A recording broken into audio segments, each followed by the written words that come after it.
Question, comment l'Europe peut-elle se passer du gaz russe? Une nouvelle réunion extraordinaire des ministres européens de l'énergie se tient aujourd'hui à Bruxelles.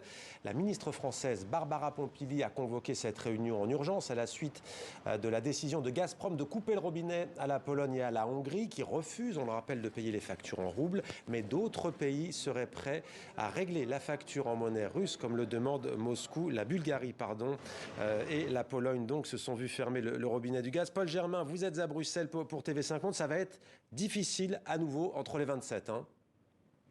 Eh bien, Mohamed, peut-on ou non payer les factures de Gazprom en roubles? Telle est la question qui divise les 27. Pour Barbara Pompili, la ministre française, et pour Ursula von der Leyen, eh bien, c'est non, parce que cela contournerait les sanctions contre Moscou en soutenant le rouble. Mais pour d'autres pays, comme l'Allemagne, l'Autriche et bien sûr la Hongrie de Viktor Orban, eh bien, il y a matière à discussion et les 27 vont devoir se mettre d'accord sur une position commune. Alors, vous l'avez dit, la Bulgarie et la Pologne, elles, ont refusé de payer les factures en roubles et le robinet de gaz a été coupé. Mais l'Union européenne se préparait à un tel scénario et des pays voisins ont fourni du gaz à la Bulgarie et à la Pologne. Cela dit, c'est bien sûr une solution à court terme. Il faut maintenant trouver une solution durable, surtout si l'on veut imposer un embargo total et immédiat sur le gaz russe. Alors, on n'y est pas encore, même si le Parlement européen